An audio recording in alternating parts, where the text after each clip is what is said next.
No, I'm Okay. fucking beat. Yeah. I was like, dude, I don't know if I can do it in a We week. could do Milos, one of those old. Who did Mustafa Muhammad used to come over like 10 days out? Milos be like, "Have you even been dieting?" And then find a way to get him respectable on stage. Jesus, I'm like 40 pounds under my normal off season weight. You can do it. You can do it. Can we pull a Levroni? Yeah. How much D-ball can I take in a week? Dude, as much as you want, brother. Go in there with a torn bicep. Yeah, no. Work for Dorian. Yeah, I got 3 guys competing at the Tampa next week in the Masters division, so I'm flying down for that one. Nice. Tampa's nice, dude. What do you guys? Weird though, because it's like some of the neighborhoods are like really nice, and then like you go over like 2 streets, and then it's like, oh man, I'm in the jungle right now, dude. This is it's tough like spot. Detroit. You'll be at Ford Field, eating at a 5-star restaurant, and then you go 2 blocks over, and there's a car on fire. So what do you guys think about the Tampa next week? I saw John Jewett's going to jump in. I saw him. He posted just a video he posted for his business, and you could tell he was in shape. So, what? Shire has such crazy shape, man. It's always is he doing it? Somebody told me he wasn't, but I don't know. I know he was planning all along. If so, he would have just backed out from what you're telling me. Yeah, I'll be down there. I know Patrick Moore is in the show. Morgan Mack. John De La Rosa. John De La Rosa. I mean, it's gonna be a good show. Yeah. Yeah, Justin Shire. I don't know. Justin I would think was probably the favorite, right? Yeah. Seems like yeah, I'd say Justin or John. Justin or John, yeah. I didn't realize Justin was like 40. Yeah, he's older. Yeah, he looks young. Yeah. Growth hormone, man, works. Yeah. that I always think about that, man. It's like that. Like you didn't see guys over 40 competing in bodybuilding until growth hormone became more affordable and accessible.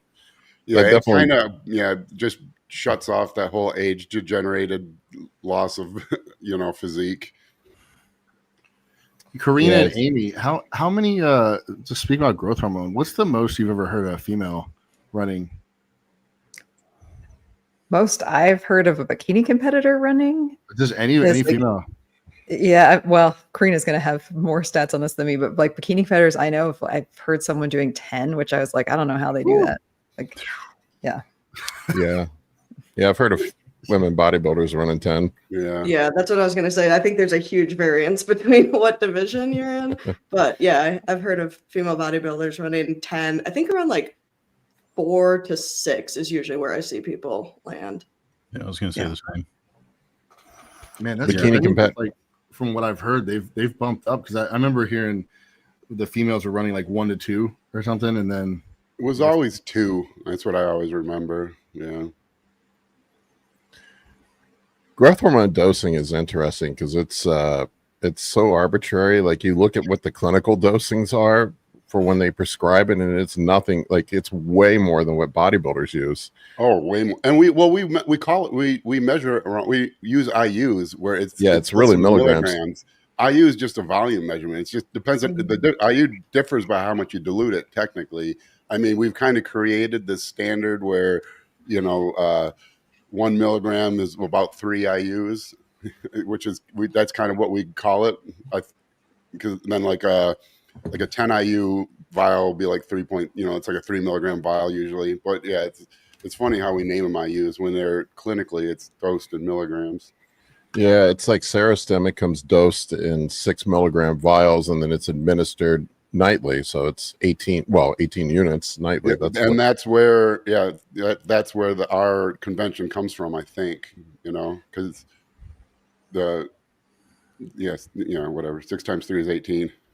Yep, that's what bodybuilders. I think I remember hearing Dorian Yates on an interview. I talked about it earlier this week on my Q&A, talking about the 5 on 2 off protocol, which is what he used to run, and somebody was asking him why he did it, and he was like, "That's all I could afford." Yeah, people got it spoiled now. I remember $1,000 kits, not being outrageous, especially in the summer and fall, when you had contest season.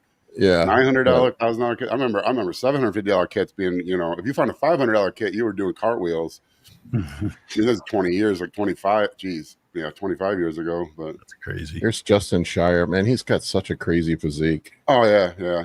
That's what I'm saying. just- Like it's very looks- interesting, and like you always want to see him stand next to somebody, right? Because when he went to the Olympia, it looked a little different than standing next to some of the other guys. But he's got such a crazy taper; it's like insane. He is very limb dominant. His arms are so long. Yeah, Like a gorilla. He's so huge. Yeah, he looks like a gorilla. Yeah, I know all about that. I got long ass arms. It's really hard to get your arms. Like if you have big arms and you have long arms, that's impressive as fuck. yeah. It's like a Frank McGrath kind of long forearms, long forearm bellies. Patrick Moore, I love his physique too, man. He's got to be getting up there too, though, isn't he? he's in his 40s. I'm pretty sure. Yeah, if not late. Yeah. Yeah, I mean, dude, almost everyone's like either almost 40. Like, I mean, you got some of the younger guys, and Samson's what, 35, 36, 37, and Walker's like talk about 30. some arms. Oh my god, that He dude's looks got in shape, man. He's kept that good conditioning. Yeah, he's got a beautiful physique. Mm-hmm. And then John, John's always in shape. Jewett. Yeah, Very always. Yeah. Crazy dense. He's come so far since compete. I mean, I always bring him up, but he went jump from middleweight to heavyweight when he turned his pro card. It's not really that because he really lost size to cut down to middles, but to think that guy used to compete in the 170-pound range is outrageous now. Yeah. I mean, he's just Mr. Consistency. Mm-hmm. I think he's just a grinder, a guy who takes a smart approach to everything and just grinds away, just chips away. Yep.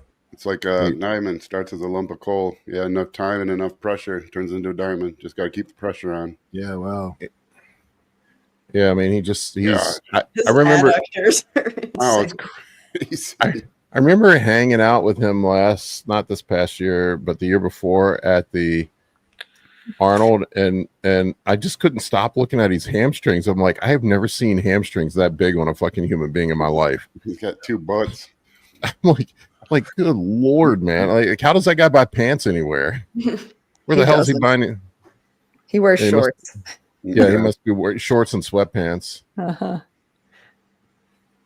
Yeah, now that he's jumping in, originally I kind of thought John De La Rosa or Justin were kind of a toss up, but I'm starting to lean towards John because I just know he's always going to be probably the best condition, best shape, in shape. I mean, Yeah. and you get people like Patrick Moore who could just have a better shape and structure, but it's a matter of, are you going to show up in shape and condition, to beat someone like John? So, Dude, I was just watching De La Rosa at the 2013 New York Pro.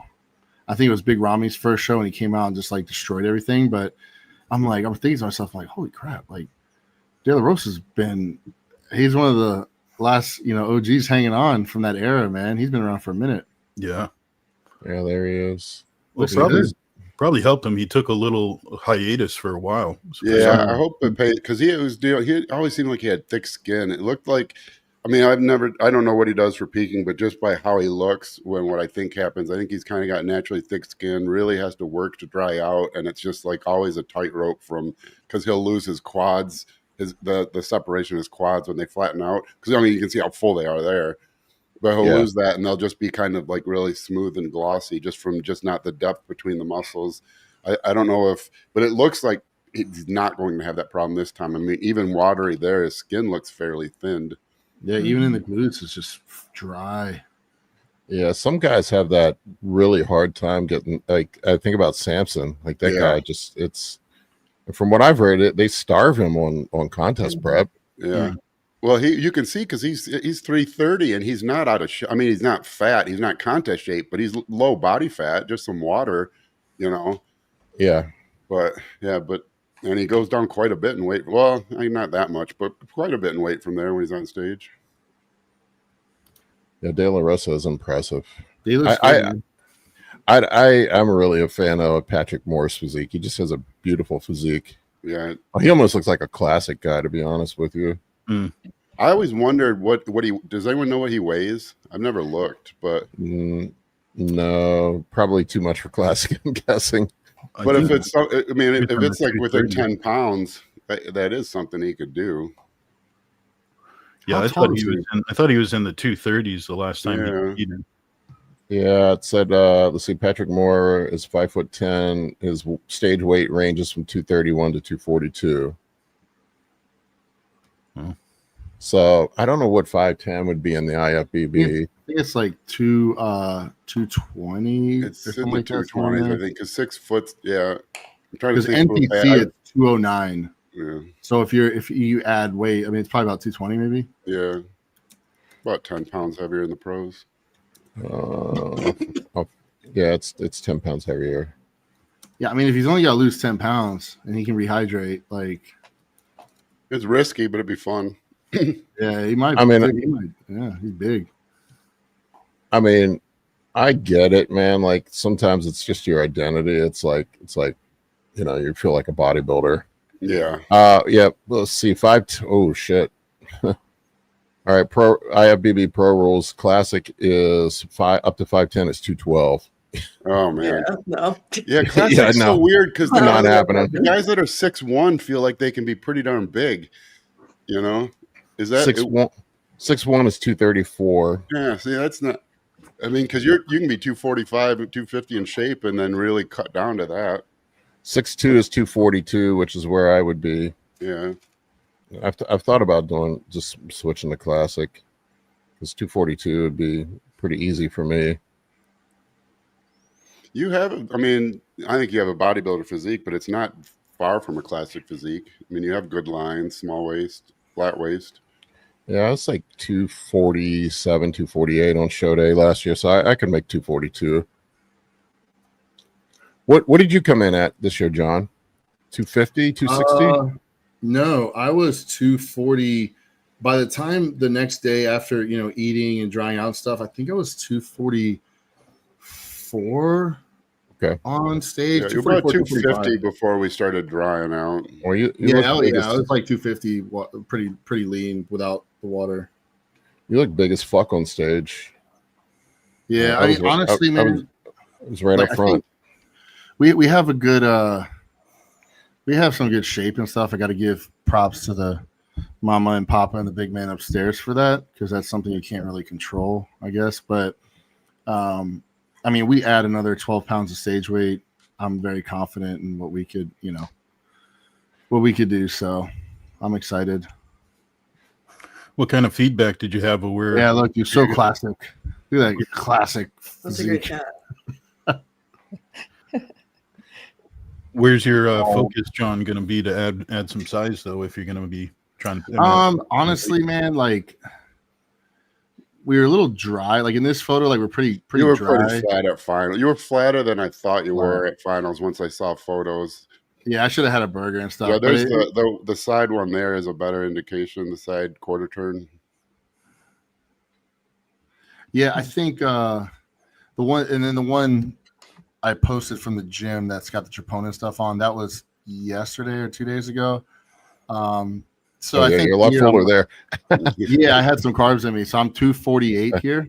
That's So I ate a burger and some sushi. Look, Yeah. We needed. I always wanted that division, the gym shorts division. No one needs static glutes. You just if you competed on Saturday, they let you compete again the next Saturday in gym shorts.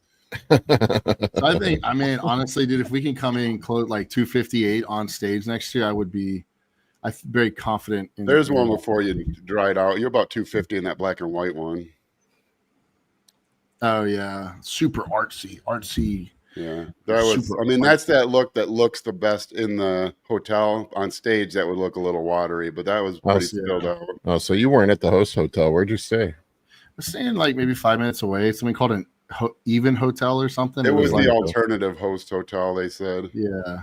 Oh, Did there's the identify pictures I it as a took. hotel. Yeah, Paul knows. Yeah, those I mean, photos. those guys were in condition, man. Like I was backstage and I was like, these guys look pretty freaking stacked, dude. Yeah, these are masters, folks.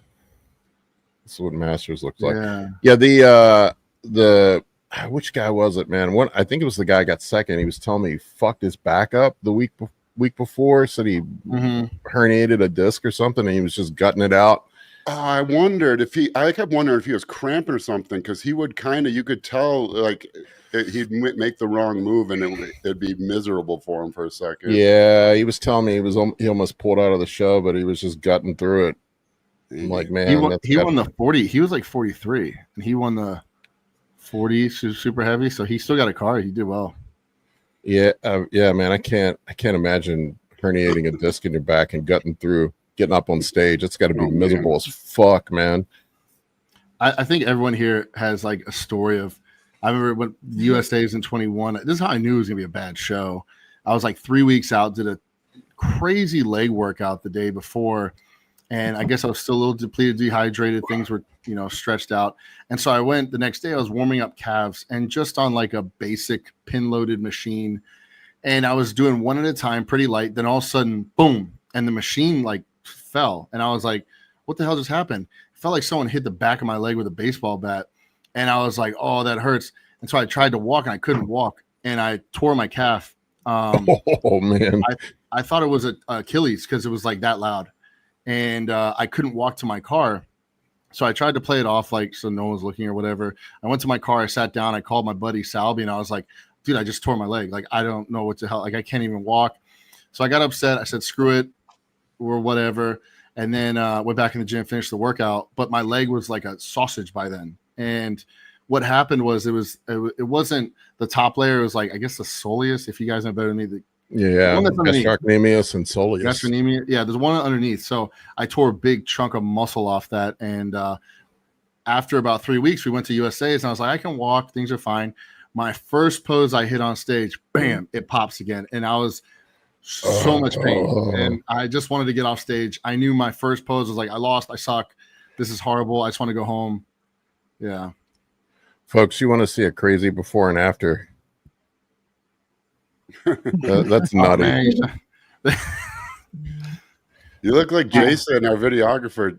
I know, we could be brothers. My tattoo was darker then too. It wasn't as stretched out. That's big guy problems right there. It's funny. Yeah, you see on my shins that like the scarring line. That was just because we deadlifted. Deadlift all the time. Times. Were you stronger then than now, or no? Central nervous system wise and one rep strength wise, 100%. But like gas station strong. That's crazy. Yeah, gas station strong. I'm way stronger now. But back then, my form was better. I didn't have as much muscle tissue, so I was more flexible. I actually never really got injured. It was just because I had more mobility and things like that and pretty flexible. And now it's like things have the ability to tear or like strain a little more because it's just a little more mobility restrictions and stuff. Yeah, it's always funny to me, like that just goes to show you how different bodybuilding and powerlifting are as far as training, PEDs, nutritions, all that stuff, because I see it all the time, like guys that are, when they're the strongest, they don't look like bodybuilders usually. It's very different. And a lot of times guys are bigger when they're lifting lighter. Yeah, not that John lifts light. I've lifted with John before. John is a strong motherfucker. Even John's light is stronger than 99.9% of anybody in bodybuilding. Well, it's funny because sometimes I see people who say, "Oh, you could do both this and that." You can't do both at the highest level because just central nervous system wise and stuff. Preparing for that 1 rep or that 2 rep. Where every single muscle is controlled and firing at the right time. Like if you're doing something and your glutes aren't firing right, dude, you're not hitting that 850 squat. You're not locking out that 900-pound deadlift. So you might be able to squeeze 405, but to do both of them. And that's why you see some guys who are world's strongest bodybuilder, but they haven't competed in like 3 or 4 years, right? They've just been powerlifting. So, I always admired guys like Johnny Jackson, and even Stan Efferding, some of the other guys who were just strong, right? And like they didn't take time off to focus on powerlifting. They were just like all the time strong. I always thought that was a little more impressive than just taking time off and focusing on just being strong. I want to address this one really quick. Daniel says, again, you're misrepresenting or fail to understand the too many pro cards argument. It's not about too many pro cards, but those getting a pro card that do not have pro level physiques. That's very uncommon. And then like I think about it, like it's like the NFL. There are guys that fucking get drafted in the NFL that can't play, but it sorts itself out when you get to that level. I mean, it's the and those again, people, those guys aren't competing. What pro shows are they competing at? You know, I mean, None. the guys that it's still the same. They give out more cards, and whether you agree with it or not, the guys that win the USAs, win nationals, win North Americans, they're the win Masters nationals. They're the ones who compete as professionals. You know, and win light heavy, super heavy. That in bodybuilding. Yes, an over 60 lightweight might get a pro card, but you're not going to see them at the California Pro. You know, no. Yeah. Or they compete and come dead last. Like, Yeah. So it sorts itself out. And once again, it's just it's the same thing in the NFL. I mean, how many people that get drafted in the NFL actually become good players? How many Jamarcus Russells are there? That get mega massive signing bonus and show up at camp 330 pounds. It just you know the story about Jamarcus, the funny story. What's that? That's it. So they were in training, and the videotape. His position coach, the quarterback coach, said, "Hey, do me a favor, go home, watch these Buffalo Bills or whatever. Let me know what you think, but and let me know what you think of their formation stuff. Bring them on back." So he brings him back, and he was like, "What'd you think?" He's like, "Oh man, it's pretty good, but I know we got him in this and that and this and that." He's like, "You didn't watch him." He's like, "Why?" He's like, "Because there's nothing on the tape." They're blank tapes. Yeah. Oh man, it sorts itself out. It sorts itself out, and I just don't understand that. Like, it's such a gift having that physical ability to make it that far, and some people just take it for granted. It's almost always. It's very rare someone is the most gifted and has a good work ethic, because when it's just always comes so easy for you, I think you need to. It's hard to find the right. When you get someone who's got the work ethic and the genetics, you get someone like a Phil Heath or Ronnie Coleman, or a Chris Bumstead. But most of the time, you get like a Paul Dillette or something. When it just comes easy, and I think probably even all of us are something that maybe we were naturally gifted at.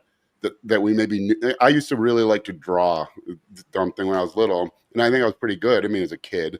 But other kids that really wanted to be good at drawing, but it just worked for me. So I never really did it, and it's kind of how it is, and I think all of us know someone who's extremely gifted in something. We're like, oh my God, I wish I had your ability. Why don't you want to do that?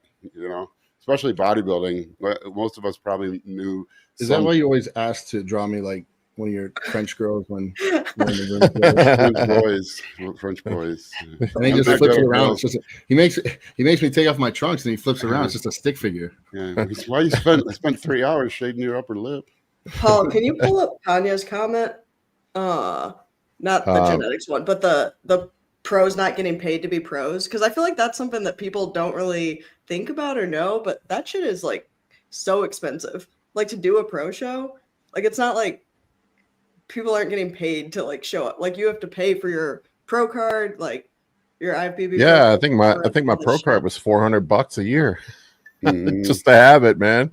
And then if you're going to do a show, I mean, if you do a show correctly, you hire a coach, travel, all of the super supplements, you're probably going to drop 20 grand. 15, 20 grand. I mean, that's just what it is. The travel is the worst, man. Serostem, food. The food. Yeah, and it's and it's funny, like, and then like some of the show, like I looked like I think Tampa, like it was like $5,000 for third place or something. Like, you're not even recovering your expenses to go compete in that show. You're just doing it because you love it. Historically, that was fine because you had just the Weider magazines. They kind of controlled everything, and they could basically afford not to pay guys stuff. But now there's so much money to be made, as through social media.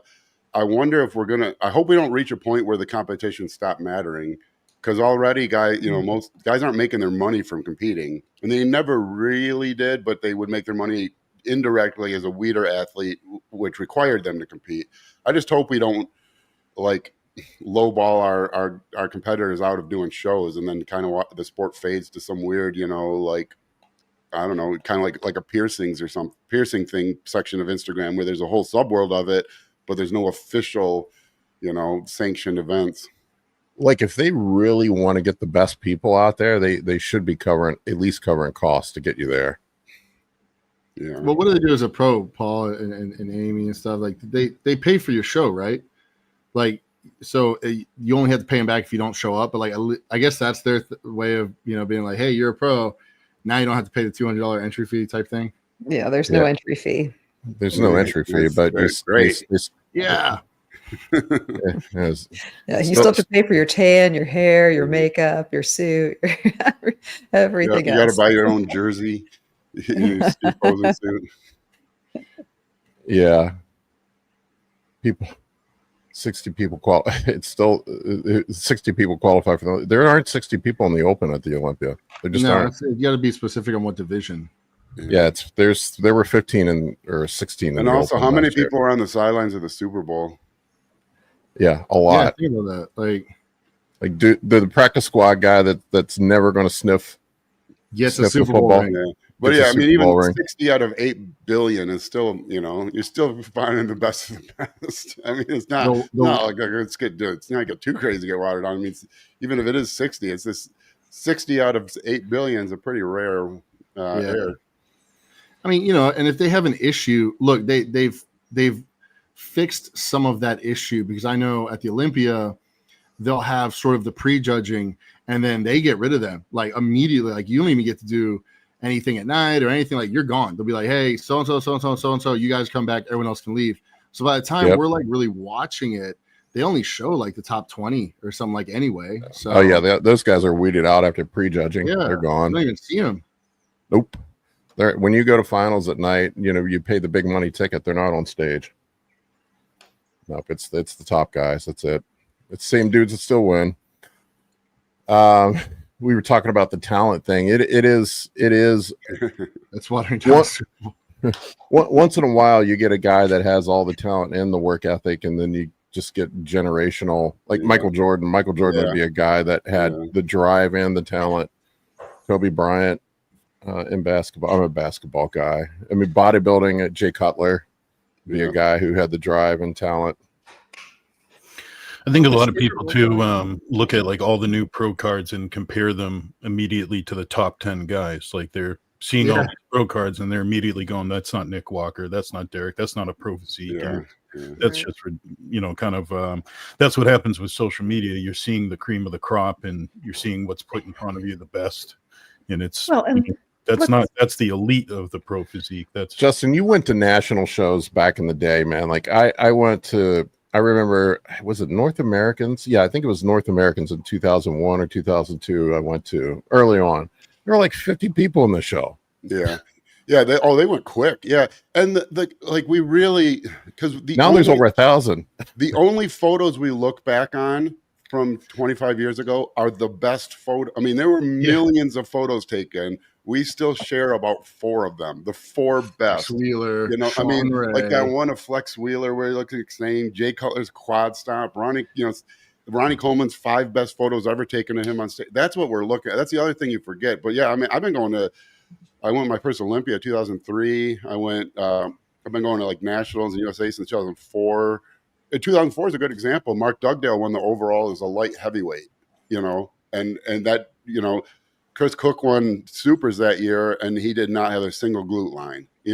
I liked Chris Cook and I liked his physique, and I was back then I was hoping he'd become a good pro, but he wouldn't have been top 5 in a good supers division right now with the conditioning that it was a kind of a weak couple years there for the supers. They had just made the super. It used to just be heavyweight. They had just made supers, not that many years earlier.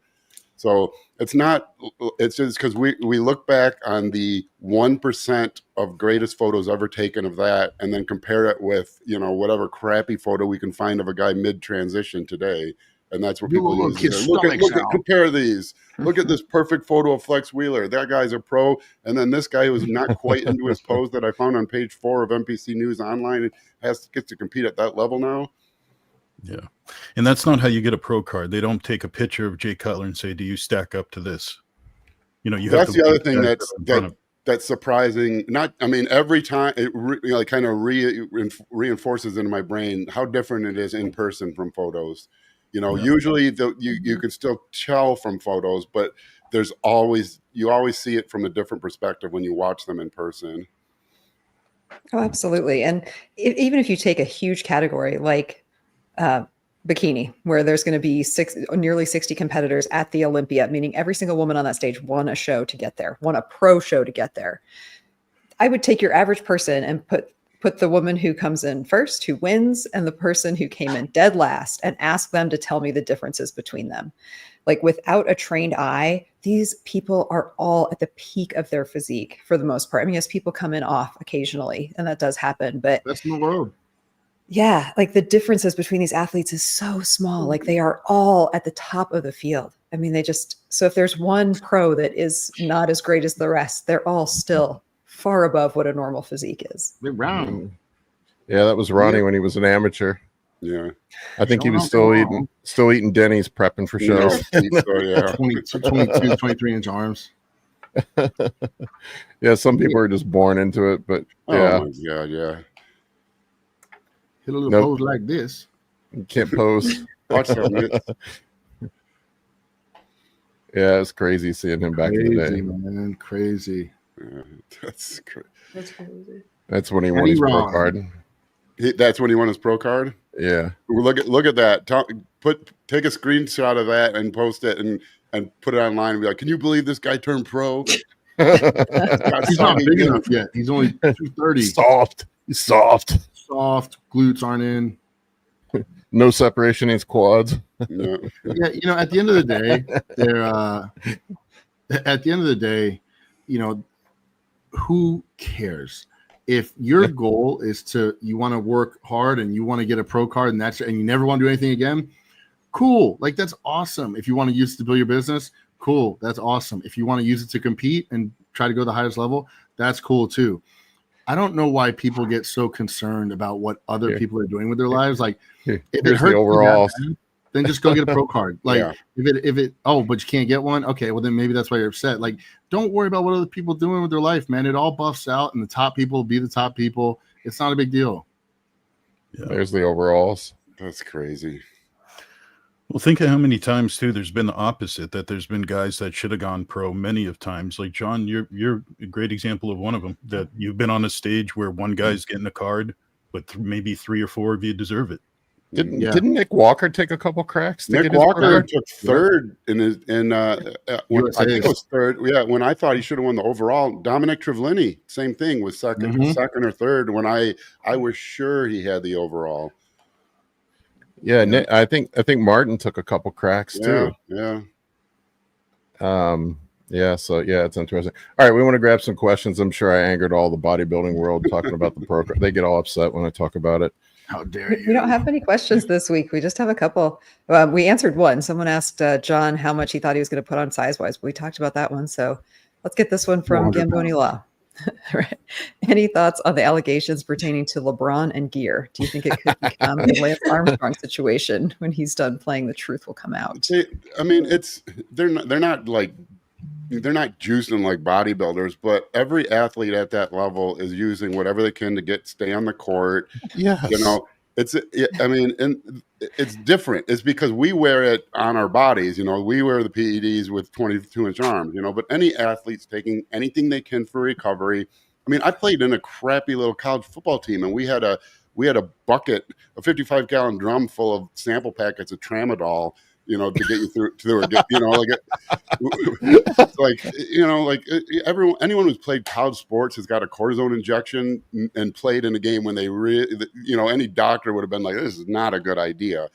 And then, when you're talking about that kind of money at that kind of level and that kind of legacy, he's going to do whatever it takes to keep him on the court. And they're all doing that. He's not doing like 2 grams of tren, but he's doing whatever can enhance his performance and recovery, and not get him in trouble.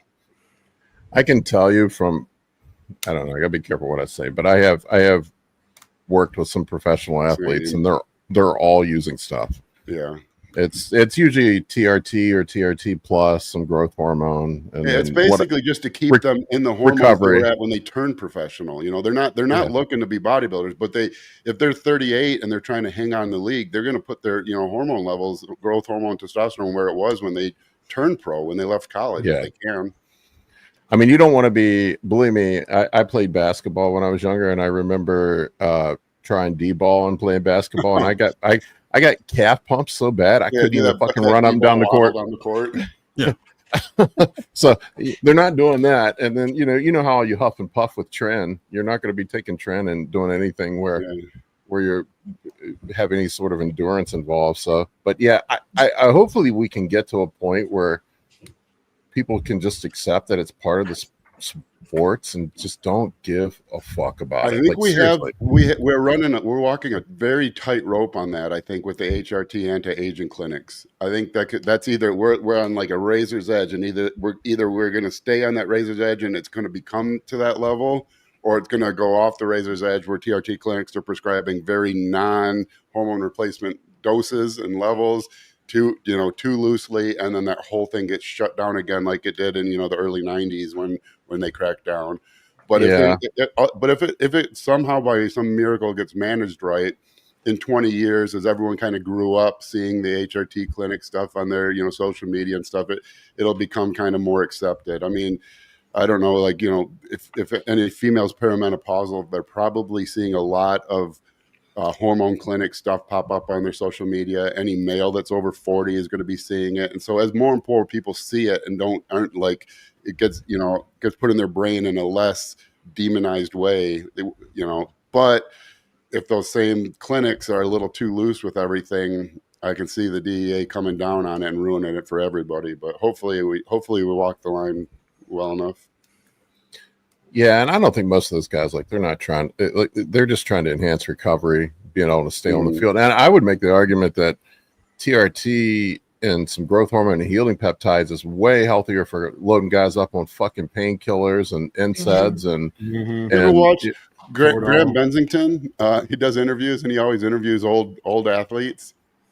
John and I were talking about this. It cracks me up. John, I think that's his name. I always get his name. Graham Bennington, something like that. But if you remember when Chris Farley used to do a skit on Saturday Night Live, he interviewed Paul McCartney from the Beatles, and he's all awkward. That's this guy's interview style. But he always interviews all these old, like Terry Bradshaw, and he's like, "You got a morphine injection minutes before the Super Bowl, or you were out drinking booze the night before." He's like, "Yeah, they were just whatever got them on the field." That was awesome. Yeah, it's whatever it took to get on the field. What was it? Lawrence Taylor kept an 8-ball in his shoulder pad. Yeah. Well, I think almost the whole world knows what a greenie is. A greenie, and like for baseball, for pitchers, amphetamine. Everyone knows it. You got greenies. They even have nicknames for them. They would have them. You could just grab them in the dugout coming out. Yeah, I'm pitching today. I need a greenie. Dude, who was that pitcher they did the documentary on? The two, I think it was two black pitchers in the 70s or 80s where they were like always high on like LSD or something crazy, and they would throw like no hitters on LSD. He wasn't supposed to pitch; it was supposed to be his day off. And the story, I think it's been exaggerated because I heard him tell it exactly once, and it was more that he knew he wasn't pitching tomorrow, so he took LSD at night. But it has such a long half-life. It was still active, when they had a day game the next day or something like that. Then he pitched like a no-hitter or something. Yeah. High on LSD. Yeah. I mean, who doesn't want to see more competitive sports and their guys stay healthy and play longer? I mean, it's just like baseball, Americans pastime, everyone really came down on the steroids in baseball, but go watch the 98 home run derby and tell me that wasn't a funner time to watch the sport. That's prime. Yeah. Nobody wants to watch baseball now. Now you got the opposite. Now the pitchers are doing it. The pitchers are all on crap throwing 100 miles an hour. All right, what do we got up next? So yes, LeBron is taking gear. So is every other pro athlete. Who cares? So this from ResQIV. What's your opinion on chicken thighs on a cut? I know some guys don't eat carbs with chicken thighs, but eat lots of veggies. Is this a troll question? Because I'm huge on chicken thighs right now. Yeah, I get this all the time because I don't compete anymore. I carry 50 pounds or 60 pounds less muscle than I used to and 20 pounds more fat. And part of that process involves I eat more chicken thighs because they taste good. And every time I post a chicken and rice meal with chicken thighs, Coach, I didn't know we could have chicken thighs. And I'm like, you can if you want to lose 50 pounds of muscle and gain 20 pounds of fat. Go ahead at it. Oh my God, I've ranted about this so many times. I can't tell you how many times I've done diets and contest preps with people, and the math just ain't adding up. Oh yeah, I'll get a guy that's not getting in shape. He's like, Coach, I swear I'm not eating any carb. I like keep cutting carbs and cutting fats. And I'm like, God damn it, man, why is this guy not getting lean? I'm like, let's just go through everything one by one. I'll get him on the phone, and they're like, I'm eating chicken. I'm like, well, what kind of chicken? Chicken thighs. And I'm like, it's that or rotisserie chicken with the skin, you know. And I'm like, what kind of beef are you having? I'm having ribeyes. Yeah, motherfucker, man. No wonder you thought the diet was easy. You're living like a king. Yeah, I don't understand why I'm not losing fat. You're eating 26 grams of fat per serving with that ribeye. So yes, no to chicken. Well, yeah, no. I don't know of any competent bodybuilder that's eating chicken thighs. yeah, Not on a cut. Sure. Not on cut anyway.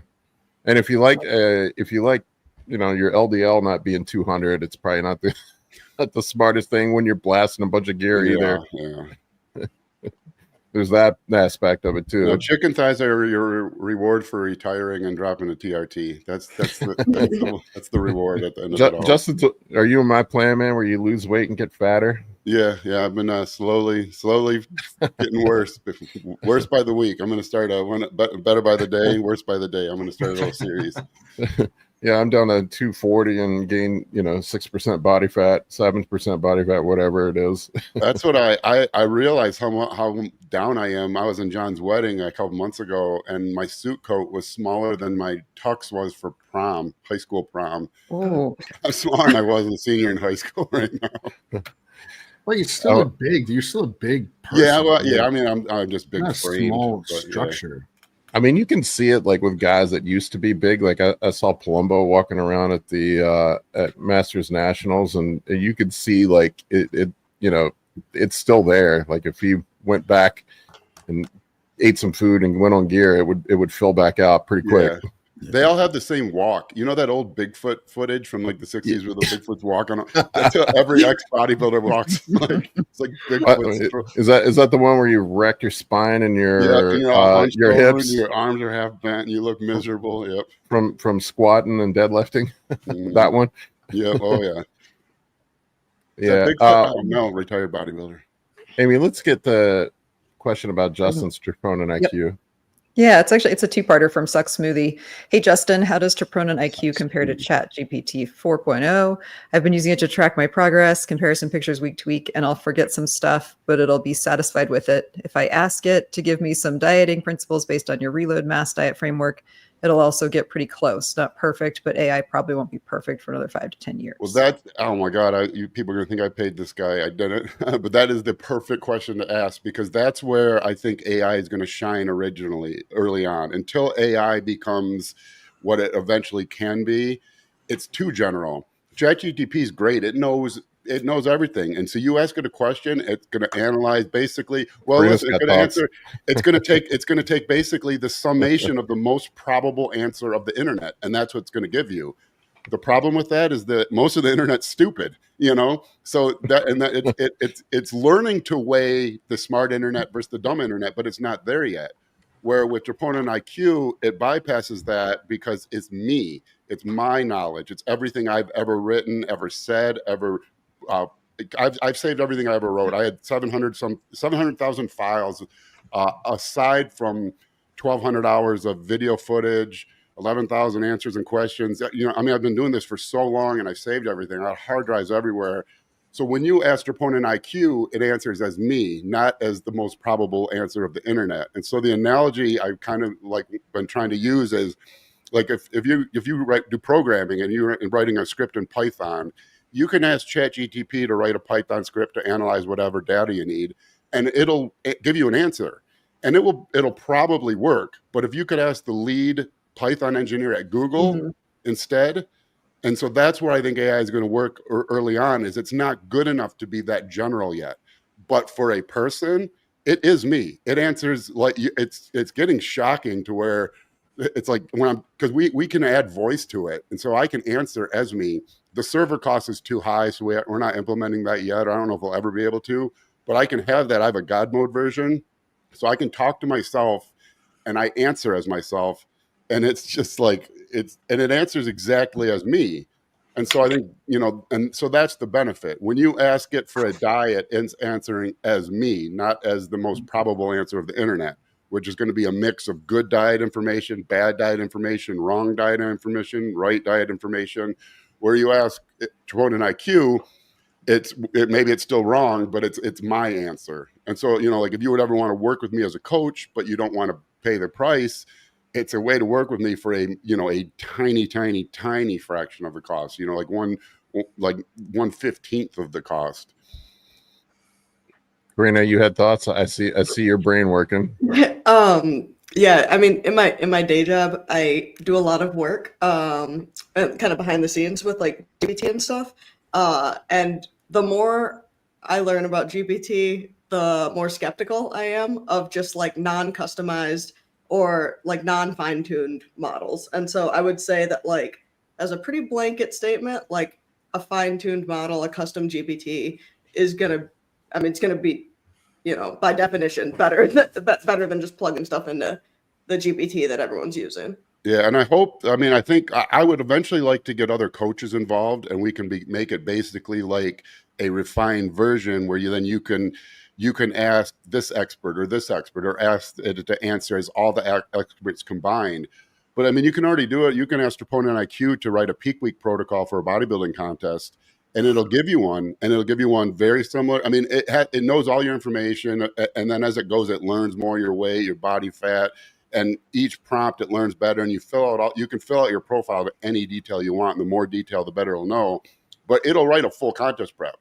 Now, I'll ask ChatGPT to do the same thing, and it'll send a different version of a peak week each time. Yep. And sometimes it'll say cut sodium. Sometimes it'll say don't cut sodium. Sometimes it'll say, eat like a low amount, like 2 grams of sodium a day, which I think would be too low. Where mine gives like what I would do with a client. And so like Karina said, it's just too. Eventually, it's going to get intelligent enough to weed out the bad responses, but we're not there yet. It's so general that you're asking the internet, and it's answering as the internet, but a lot of the internet is stupid. You mean there's dumb shit on the internet? I didn't know that. One of the things that like makes me most like wary, I think, about AI is the inconsistencies within the same model. And so like even with like fine-tuned models, like I'll spend, a year like developing like a model, and using the exact same prompt like 100 times will produce, different outputs. Yeah, that's interesting to see. Like they don't know why. I wouldn't have really known that till we did this, because usually you only ask a prompt once. But when we were stress testing, and doing A/B testing, comparing, it was really surprising how I have used AI for several years now, quite a lot, which is why I wanted to do this, because it's been a big part of my day. It's almost replaced my search engine use. I have a Grok subscription. I use ChatGPT. But anyways, yeah, until we started stress testing, and I would ask the same prompt multiple times with slight variation, I realized how I never knew that, because historically I'd ask a prompt and that was it. I got my answer. Where mine obviously will be much more refined, and mine on God mode, it even sources exactly what podcast, what book, what algorithm, what file name, everything that it chose as the most likely to represent my answer. And sometimes it's as many as like 12 of them. But and so mine even sources. So it's like if you don't agree with this, here's all the sources that I gained this information from. You can review those for But that's not in the IQ version, because most of those sources aren't links. They're files on my heart, that we uploaded into the system. So you have like checks built in, like in like God mode? Do you have like one model like running a check on the primary model? Well, so the God mode is completely different, because it runs on N8N something, where the IQ isn't. We're not using that. IQ, it works where it stages. So as you're typing, it starts trying to answer it while you're typing, and it keeps refining, so you get a quicker response. God mode, it waits till you finish, and then it crawls everything. So the responses are really slow, but they're incredible. But that's used for me for me to stress test and try to find things that I would say I disagree with, because sometimes it'll come up in the most probable answer. Like one time it said something about BCAAs that I did kind of believe around, the mid 2000s, and I'm not so keen on now. So then, I let our developers know that, my views kind of changed on that. Give higher weight to this view for EAAs versus BCAAs. But yeah, so I don't know a ton about, because I have a programming background, but I haven't had time to although what's crazy is watching in meetings with developers when they're coding in text, because they're not coding in code, they're coding in text, and then it tells it to write it in the code, whatever code Python, CSS, whatever. It's like, what the hell? That's insane. Well, why did I used to have to learn all the syntax and everything. Now you just tell it to do something. That's awesome. So is your goal eventually to coach the AI, and the AI coaches your clients? No, I'll never use it with my clients. I want to emphasize. I mean, maybe not never, but I won't. It's not being used with my clients. You work with me as a client. You're paying me. You will always get a human answer from me. The goal is that this will allow me. The main goal is the information. I think there's so many questions in the fitness industry. We don't know the protein debate. I'm going to have answers to that. In 5 years, I'm going to have all this data, and I'm going to be able to say, troponin IQ, plot the increase in muscular body mass weight of people who've eaten 1.2 grams a kilogram or more per body weight at least 60% of the time versus people who've eaten 2 kilograms or people who've eaten less. And you can see, is there a curve? Do we find out that after a certain point, adding more protein does not do anything to build more muscle? Or we might say, the guys that are eating 500 grams of protein a day, they did grow at a faster rate. Same, I'll be able to do I'll say plot the body composition changes of users who have used a carb cycling diet at least 60% of the time when they were in a fat loss plan over the last 5 years versus people who've used an isocaloric static deficit or keto and we can see things that you can't do real research on. That you can't plot and follow someone every meal they eat for 10 years. But this, because it's self-reported and it's, anytime you're on there and you enter change your profile, tell it what you weigh, tell it what your body fat is, tell it how you're training, it sees all that.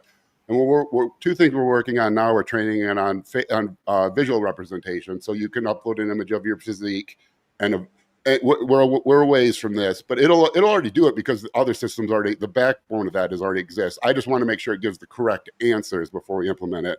And the same with photos. Take a photo of your meal, and it'll know the calories, the macros, and it'll include that into your profile. And so, but then eventually I'd like to be able to have like a Barbie or Ken doll, like a genital lacking human form silhouette, 3D mold. And that I can show the actual body composition changes. So you put two of them and say, this person has done progressive overload with carb cycling at least 60% of the time over this period of time. This person has done whatever these parameters. Show me how their physiques have changed over the last 5 years. And what if I want mine? What if I want mine with genitals, Justin?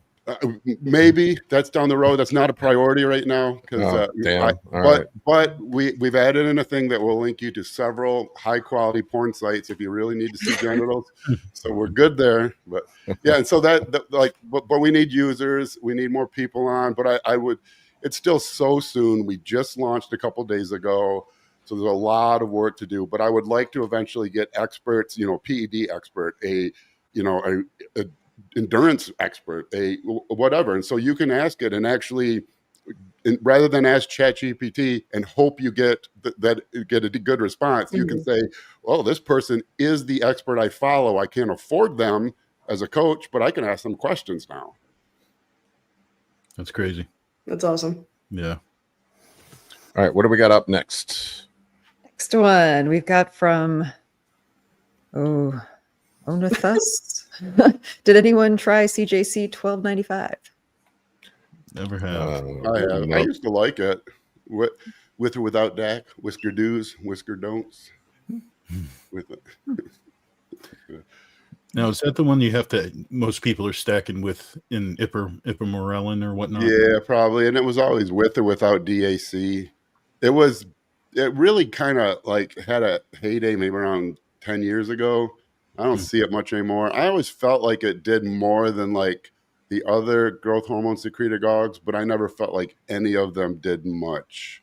Yeah. Yeah, You exactly. said. And that's my thing, like with the growth hormone secretagogues.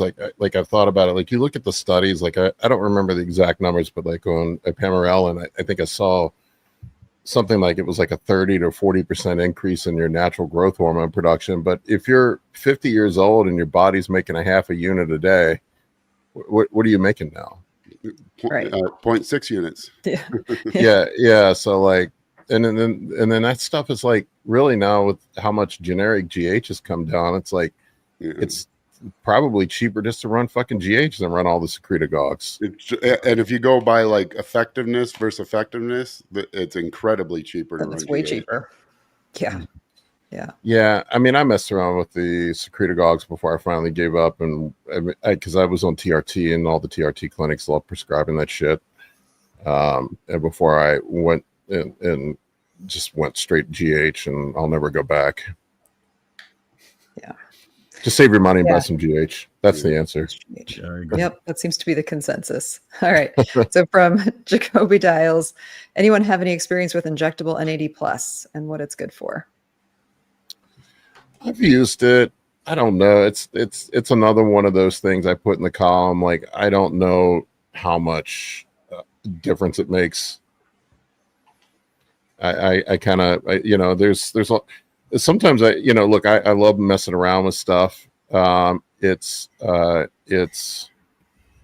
interesting. Like we get down these rabbit holes with all this weird shit that we do, and I think sometimes I like to experiment, but I'd put it in the column like I don't think it does a whole lot. Yeah, probably not going to hurt you if you've got the money. Yeah, I mean, look, I mean, it's if you want to add it in, but at some point I get to the point like, how many damn shots do I want to take every day? Yeah. Agreed. And non-injectable options probably would work also. There's others. Yeah. Right. This one from, I'm not even going to try and say it, Voodoo Jujitsu. There we go. I tried. It's what is the logic behind a PED stack with a test base, EQ, and mast? Aren't the EQ and mast together a bit contradictory? Mast versus hardening. What would a good ratio be? Really just depends on like, I don't know. I don't know why you would run mast with EQ, to be honest with you, unless you're on contest prep. Or, I mean, I could see cases where someone has a hard time sourcing and maybe they have a limited amount of each and they would prefer to run a smaller amount of each rather than 6 weeks of one, 6 weeks of the other. But yeah, for me, for off season, I like just keep it simple. Test, find an anabolic you like, add GH, maybe insulin. That's as good as it gets. Based on dosage, I'd be careful, checking your E2 levels, make sure you're not, crushing your E2 with those two compounds together. But I personally myself run that stack for show prep, and it definitely helps with the drying out and hardening. I kind of get a good effect with both of them. I'm a big fan of EQ, and Masteron's always kind of like a something that definitely adds like a hardening effect and dries me out a bit at the end. I don't know if you guys have noticed this. Like I get like a lot of people with the Masteron debate, but like I've tried running in the off season. It almost dries me out too much. Mm-hmm. Like my joints start to hurt. You're someone who, if you're someone who's naturally kind of bigger and overweight with a huge appetite, I think you'll run it just fine. If you're someone who is kind of has a good metabolism, not a huge appetite, stays leaner, I'm not that big of a fan. For me, EQ, that was always my favorite anabolic to stack with test when I competed. Primo was so hard to find back then. But what's funny is I've seen EQ just completely run the gamut in online view, when I was first online, the late 90s, people used to say it was worthless. Don't even bother. It doesn't do anything. Because a lot of times you'd find it as like really low dose, like 50 milligram or 100 milligram per ml. So for a long time, everyone was like, it's worthless. And then I remember it being worthless except for red blood cells and increasing your appetite. And then guys would only take it to boost their appetite. And then at some point, maybe, I don't know, 5, 6, 7, 8 years ago, I started seeing people say it gave them anxiety. And then I just cracked up because I was like, this drug now that no one will take because they're scared of anxiety, a generation ago, no one would take it because it didn't feel anything on it. It didn't do anything for them. It just kind of shows like the hive mind view of things. Yeah, it's always, now everybody's got a boner for Masteron. It's like Masteron's I don't remember anybody using Masteron 10 years ago. Prep? Yeah, outside of contest prep. That's the only time you'd ever see it. Yeah. Yeah. And even then it was kind of only if they didn't like Tren. It's like, I don't tolerate Tren. Can I use Mast instead? Yeah, I don't really remember people using Masteron. I mean, look, like you kind of got to figure out what works for you. My opinion on it, like the primary driver for the off season is pushing your tests and your GH high, and then whatever anabolic pairs up well with those for you is what I don't know. I don't know what you think, Justin, but that's kind of where I stand. Prep, I like Masteron. I'm just not a fan. Oh, I love it on. Yeah, I love it on prep. I try to use as little Tren as I can. Most people still need to, and I love Mast as a replacement. But in the off season, though, but in the off season, test and EQ, that's all I ever ran when I competed. That was my off season cycle. Various, the doses would increase each year, but I would stick to just that. Avoid orals, so that when I got to prep, my liver was good, and I felt like I could really throw the kitchen sink at prep then with less concern because I stuck to just basic, milder injectables in the off season. I think it was Dr. Dean. I don't remember. Maybe it was him. I know Dean listens sometimes, so I apologize if I'm misquoting it. But I recall him talking about EQ and the anxiety thing. Like EQ converts to estrone, and then it like indirectly lowers estrogen. So like that can do some weird shit in men, and then also it affects dopamine as well. Yeah, and some people seem to get really low estrogen from it. That effect seems to hit some people. It smashed me at my estrogen, man. Holy fuck, man. Worse than like I ultimately settled on Primo as my favorite for off season. And I kind of figured out for me it's like 60 to 70% of my test dose puts my estradiol right perfectly in range, and I tolerate it well. My blood work looks good on it. Yeah, that's why I've always said test and then Primabon at about, I say like 75-80% of your test dose. Almost no one has to worry about estrogen. You're running relatively safe compounds. You can push the doses about as high as total weekly milligrams as you can with any compounds with minimal risk, and you're more or less maximizing growth rates roughly. Yeah, this guy pretty much said the same experience I did as Paul. Yes, I can run Mast and off-season manner, but I've tried it, but it was just as a pancake. I had to keep my sodium crazy high. Yeah, it seems like I just get almost too dry, and like my joints hurt and shit. I like a little bit of water on me in the off season, even though my blood pressure will go up a little bit, but it helps me with lifting as an old guy. Yeah, and probably the amount you're going to be wanting to run to get an anabolic effect in the off season is probably going to dry you out. Like you say, I could see that totally happening if that's two that you're going with, just testing Masteron. I'm not advising anybody to do this, but I felt like I never got much out of Masteron until like I hit a gram of it. Yeah. Now it's like you say, there's the right tool for the right scenario. Cosmetically, in a show prep, it's a good use, but off season, it wouldn't be my go-to either. Yeah, I love it on contest prep though. It really hardens me up, and I used it exactly what Justin said. It was my go-to instead of Tren. I didn't use Tren last year on my contest prep. It was Masteron. All right, what do we got up next? Well, this was from Ali. It's actually been answered in the chat. I already can. This is as the owner of it. This is where it gets hard because I know people want it, and we're capable. But I wanted to give the right responses, to it, and that takes more training. And so yes, we can, but I'm not going to do it until I'm sure. Because if I blow it once, if you upload a photo and I give a shit response to it, all it takes is you going on Instagram and be like, this is garbage. So we're hopefully within the next month. We have a series of releases. We're hoping to do more or less a major release roughly once a month for at least several series of releases we're working hard on. It's just, it's expensive to pay developers, but and there's also only so much time for how many you can pay. But we can do it. Same with photos of food. I just want to make sure it's correct, because if you do that in some of the other things, like I think MyFitnessPal and stuff, sometimes the answers they get, I'm not they disagree with each other, and they also, I think, disagree with me. I want it to. Before we do it, I want to make sure when you upload a photo, any response it gives to it is the correct response. Yeah, I don't think I could ever wrap my head around taking a picture of my food and not using a scale. Like I just couldn't deal with it mentally. I'm a little messed up that way. Just a quick follow up on the Masteron thing. It popped in my head. I'll say this: like a lot of guys that I work with that are just trying to get in shape. Guys that are probably a little, the 20% body fat guys trying to get down to 12 and look good. I love running tests, mass, and GH, just at low doses. It's different than bodybuilding. I'm talking from a bodybuilding off-season perspective. I think there's many tools in the toolbox, and there's an appropriate tool for the job. And then sometimes that's different for different people. So like I don't like getting into absolutes with things. You kind of have to figure out what works for you, but I find some general rules. I just anyway,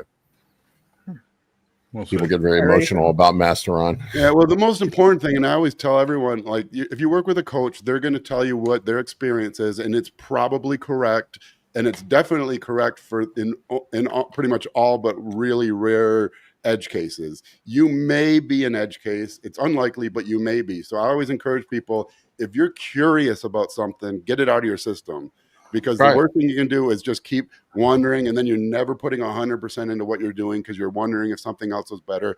Get that out of your system so you can learn that there is no magic formula, and the sooner you learn that for yourself, the quicker you're going to get to your end goals.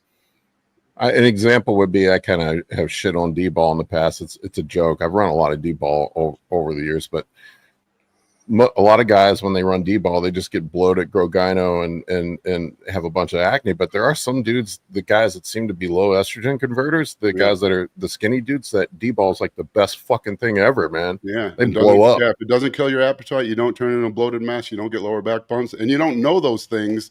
You don't know you're an edge case until you try it. So I recommend, people try things. Just don't waste 10 years trying things looking for a magic formula, because there isn't one. Yeah. All right. What do we got up next? I get one or two more in. Yeah, we only have a couple left. So this one's from Rise41. When choosing a show, how far out minimum do you recommend to be for a decent prep? 16, 20 weeks more, assuming you're already somewhat lean, 12% or so. 16 weeks. Yeah, I like 16 pretty much for everyone. If you need more than 16, I would too fat. Yeah. And then less than 16, I'd rather just do 16 and then have the first month be more you just really locking in and being precise with everything. For women, I'll take a little bit longer. Yeah. 20. Yeah. Sorry.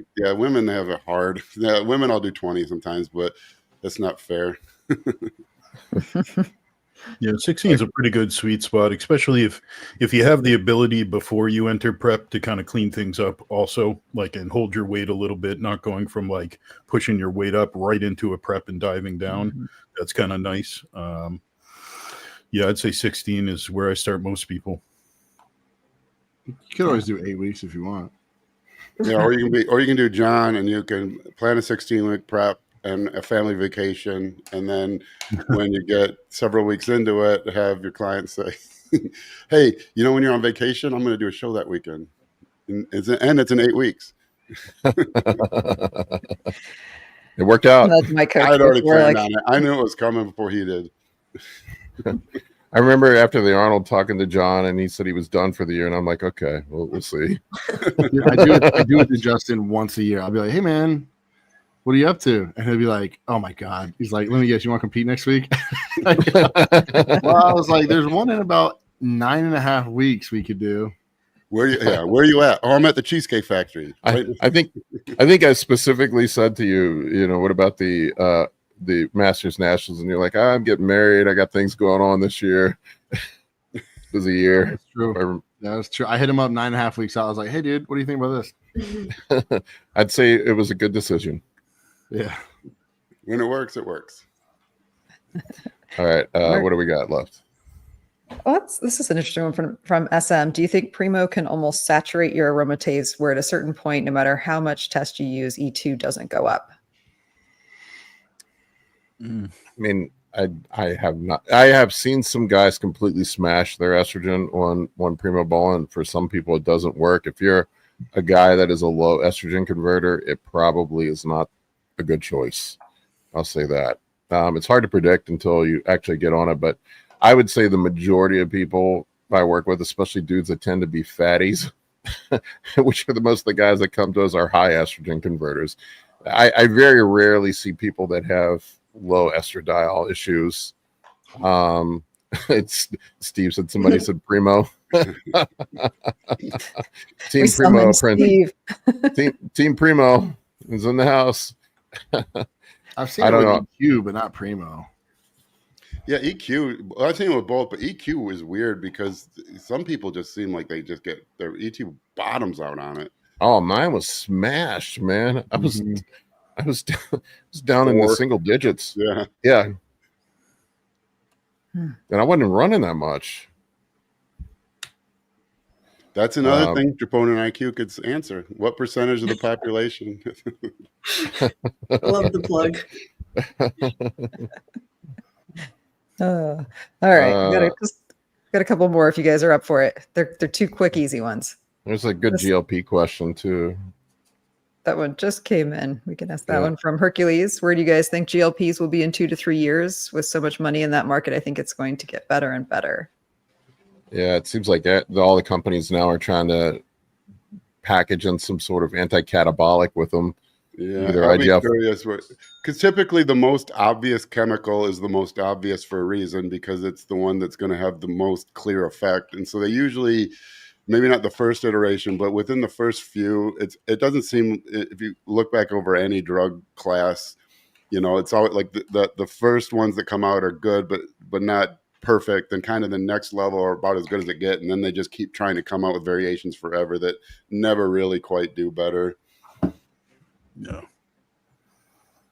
Yeah, there's it seems like from what I've seen, like the development that's going on now, it's they're either looking at myostatin inhibition, adding to it, or IGF-1. I would think myostatin inhibition seems to have been the holy grail of bodybuilding that nobody has ever found that actually works in practicality. So I don't know, it's just speculating. I would think that IGF-1 added to it might be the better pathway, or just get on a cycle while you're on a GLP-1. There you go. Problem solved. You remember interleukin 15 when the myostatin? Yeah, you don't hear that anymore either. No, that was another thing that but God, if you've been around for a time, we've seen so many iterations of stuff, and then it just all comes back to the basic shit that still works. Yep. I think it's going to be interesting to see how they balance like the ratio of like an anti-catabolic with a fat loss drug, so they're going to have retatrutide or whatever. They're going to have certain GLP, but how are they going to balance out? What if you don't have enough IGF? Like, that's why it's kind of nice to dose things. It's kind of like steroids. I never liked blends because I wanted to be able to dose my different compounds the way I want to, because everybody's different, Maybe there's too much IGF and not enough Reta in a certain blend that they're going to come up with. And so I'm just curious of how they're going to put that together. Where they need to do build your own, customize your own cocktail. Just go to a website. Well, that shit's coming, man, with AI. Yeah, you just upload your genome. You'll be able to print out a custom peptide for you. Mm-hmm. Steve says EQ, Vigorous Steve, has 3 metabolites, which also act as an AI. So you get 3 to 4 molecules suppressing aromatization. There you go. From the man himself. Dude, he hits that pose really well. Oh, I know. I was going to say, he looks so good in that pose. I was looking at him like, that's a hard pose to hit, dude. Good job, Steve needs to go get his pro card. I don't think he cares, though. Yeah. All right, what do we got up next, Amy? Let's get this quick one from Dan. 280 natural IGF-1 levels at 35. Is 3 IU enough to get above that level? Try it and see. I don't know. I mean, everybody gets focused on systemic IGF-1. It's really localized IGF-1 that causes growth, from what I understand. Like it's kind of a meaningless number. Yeah. And you'll see it like when guys are on contest prep too. There's so many variables that affect IGF-1 levels. When guys are in caloric deficits, the IGF-1 numbers come down even when you're on. What was that? I mean, that idiot Liver King, when he I think isn't that why he reached out to Steve, because his IGF-1 levels were low. We're running a bunch of, but it was his dumbass diet he was on, and there's just a bunch of other factors. Estrogen plays a role in it. There's so many factors. Yeah. I don't know. Do you? And a question I asked people: do you think Ronnie Coleman cared about his IGF-1 levels?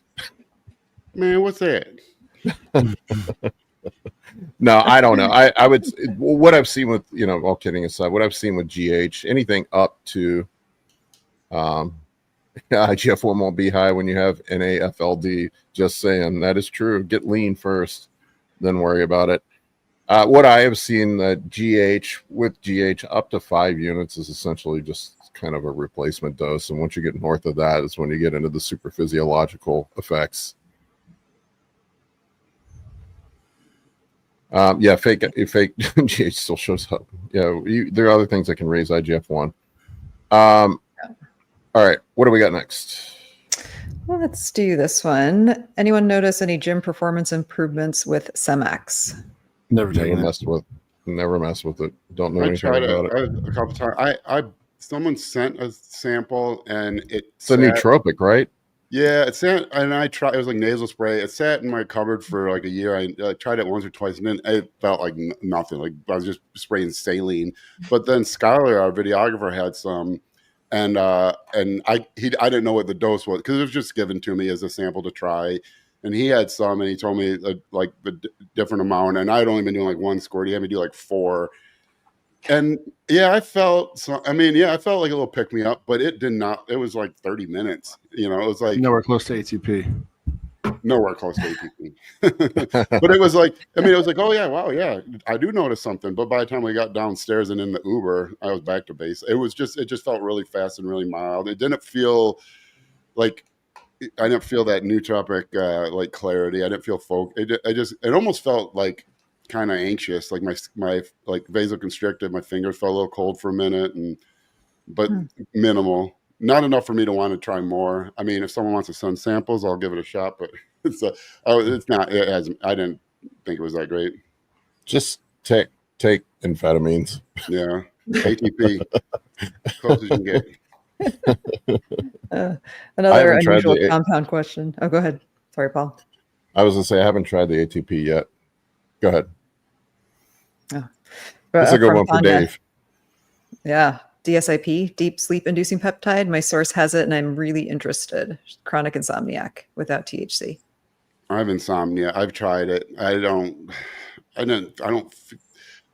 wasn't enough for me to buy more. Like the first day I was like, yeah, I think I slept better. But you do that anytime you try anything usually new, and after that, I never bought more. You want the ultimate productivity hack? Be an insomniac. Oh god, yeah. Every single graphic you see for troponin supplements ever posted anywhere was done in a night of not sleeping. I've used Delta Sleep peptide for probably about 45 days, like a month and a half. And I have a pretty good sleep schedule. Like I'm usually in bed at the same time. And I didn't notice anything for like the first week, but I did notice, as it advertised, like deeper sleep. I felt myself getting into like that REM, that dream sleep, that vivid sleep. But like Justin said, not enough for me to be thinking it made a big difference. I mean, I just had more dreams that night. That's really about it. So it gets hard. There's just so many things, and like Paul said earlier, there's only so many things you're going to take in a day. It's like it just gets to, and so you stick with the things that really make a difference. I wish I would have. Maybe I'll try it again with like my Whoop or watch or something to see if there's an improvement in sleep. But I didn't notice it, whatever it was. Yeah, I noticed GABA for sleep quality worked far better for me. Mm-hmm. Don't take too much. So make sure you dose it correctly. Yeah. What happens if you take too much? Oh, you like have a heart attack? You feel like you are? I had a client go to the ER 15, 20 years ago. They thought they had scoops. They thought they were taking glutamine, and they took GABA.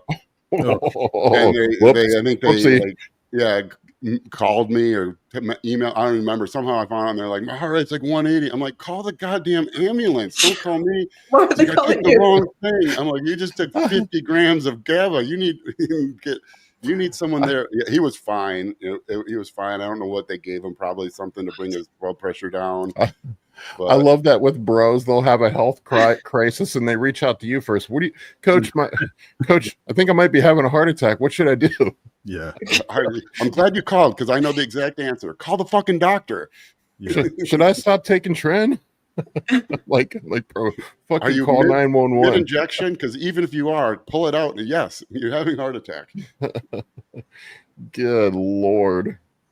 Justin, what's too much GABA? Tanya takes 3 grams. I don't remember. I know it's less than 50. Yeah. Well, the nice thing about GABA too is you can just take it as needed. It's not like the Delta Sleep Peptide. You're going to need to take it and let it build up and create a habit with it to get, for you to notice anything. But GABA, at least you can kind of like spot use it. Yeah, I Honestly, think several grams. Like I think less than 5. I haven't even looked in forever, so I don't want to give poor advice. But it's a low dose. Yeah. Honestly, man, like the thing I found that makes me sleep the best are the CBN gummies, man. They knock me the fuck out, man. Yeah. What's funny is THC will knock me out, but I can't get a deep sleep. Yeah. Yeah, it disrupts those deep sleep waves. Yeah. Ultimately, I've had to mess with my sleep a few times, like different things, different tactics to get better sleep. Because I'm kind of one of those that'll sleep for 2 hours. I'll be up for an hour, 2 hours, up for an hour. I still am at this point. But the times I've had better success is when I just have a habit that you build, a good bedtime, a good wake time, and just making sure that I stick to a schedule. Being all over the place throws everybody off. I've noticed that. You mean my staying up until 3 a.m. playing video games? Is that bad? Yeah. I mean, if that's your sleep habit. How good are you? What's your ranking? That would depend. Yeah, you're just going to bed and I'm just waking up. I stay up way too late, and I don't know. I usually get up like between 8 and 9, somewhere around there. I have a terrible schedule like that too. I'm like 3 to 8. I'm like 2:40. Yeah, I'll sleep 5-6 hours. 6 is probably my normal. Yeah, I'm like 2:45, 3 o'clock in the morning. I'm up. Good Lord, dude. That's even earlier than me. You're the only person I know that wakes up earlier than me. Well, you remember when we went to the Arnold, I'd just go downstairs and sit in the chair until everyone's awake. And snore. Yeah. I walked down at 4 a.m. thinking I was the first person awake, and Dave scared the shit out of me. Dave's already up. Yeah. All right. We want to wrap this up or squeeze one quick one in. We have a quick one here from Gadgets. He's 52, he just finished a cut, wants to gain 10 kilograms, wondering how long it's going to take. Wondering if a 16-week massing phase is enough per year. I don't like putting a number on gaining. Like I think that just sets you up for getting fat. Yeah. Yeah. I'd look at the approach of like getting a good rate of gain, like a good, rate of gain weekly or monthly, rather than having like an end goal. I'm sorry. I thought you were. I like to use metrics that aren't directly weight related, but guarantee an end result of more muscle. Like things like progressive overload in the gym, or some trackable metric of progress that you prefer. And then with the diet, if in 16 weeks you're eating a higher calorie diet at roughly the same body fat percentage, you can assume that likely some muscle has been gained. So basically, then. Because if you're trying to add weight, you're just going to get fat. Because muscle growth is too slow. So, but if you have a clear path to improving in the gym, and you're very strict and regimented with your diet, and you've learned that you can add calories periodically without adding body fat, do that long enough, you have no choice but to add muscle.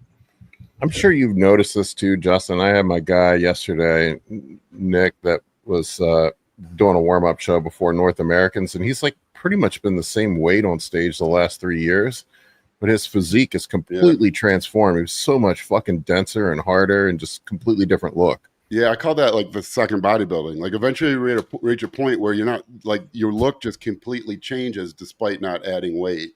And that's why I hate using weight, because when you really start getting to the good part of the sport, that's what's going to happen. Yep. All right. I think that's a good place to wrap up, folks. Moral of the story is don't get focused on the scale. It is a measurement tool, but I ultimately, to me, the important thing is what the pictures show. That's the best measurement of progress, in my opinion. All right, folks, we'll see you next week. Thank you for all your support. We love you. I will be back from the Tampa Pro, so we'll talk about my experience there. We'll see you next week. Bye, everybody.